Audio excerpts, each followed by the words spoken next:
এখানে আমি লম্বা লম্বা করে বেগুন কেটে নিয়েছি, একই রকম ভাবে লম্বা করে আলুও নিয়েছি কেটে, আর একটা ডিম ফাটিয়ে নিয়েছি।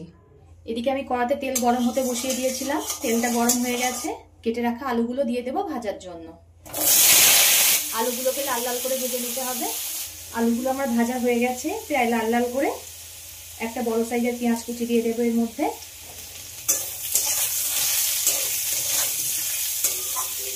পেঁয়াজটা আলুর সঙ্গে একটু লাল লাল করে ভেজে নিতে হবে।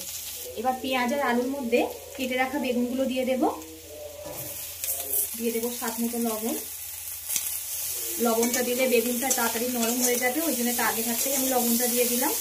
বেগুন আলু খুব ভালো করে কষিয়ে নিতে হবে। বেগুনটা ভালোই নরম হয়ে এসছে। এবার এতে দিয়ে দেবো একটা বড় সাইজের টমেটো কুচি আর দুটো পাকা লঙ্কা।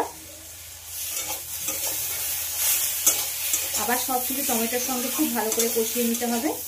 এবার এর মধ্যে দিয়ে দেবো পরিমাণ মতো হলুদ গুঁড়ো। সব কিছুই আমার খুব ভালো করে কষিয়ে এসছে। এবার এতে দিয়ে দেবো 4 চামচের 1 চামচ ধনিয়া গুঁড়ো, 7 চামচ জিরে গুঁড়ো। জিরে ধনেটাও খুব ভালো করে কষিয়ে নিতে হবে। আমার সব কিছুই খুব ভালো করে কষানো হয়ে গেছে। এবার পরিমাণ মতো জল দিয়ে দেবো। পরিমাণ মতো জল দিয়ে দিয়েছি। এবার ঝোলটাকে ফুটতে দেব। ঝোলটা খুব ভালো রকমই ফুটে গেছে। এই সময় গ্যাসের ফ্লেমটা একটু আস্তে দিয়ে যে ফাটিয়ে রাখা ডিমটা ছিল সেটা এর মধ্যে দিয়ে দেব। দেখুন যে ডিমটা দিয়েছিলাম খুব ভালো করেই সিদ্ধ হয়ে গেছে। এবার ডিমটা একটু ভেঙে দেব।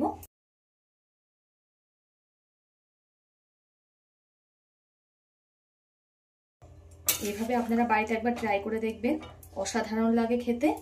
আমার চ্যানেলে নতুন হয়ে থাকলে চ্যানেলটিকে সাবস্ক্রাইব করে আমার পাশে থাকবেন। আবার একটু খুব ভালো করে ফুটিয়ে নেব। আমি একটু ঝোল ঝোল নামাচ্ছি, আপনারা চাইলে একটু ঝোলটা কমিয়ে নিতে পারেন। আমার হয়ে গেছে, আমি এবার নামিয়ে নেব। পরবর্তী ভিডিওতে আপনাদের সঙ্গে আবার দেখা হচ্ছে।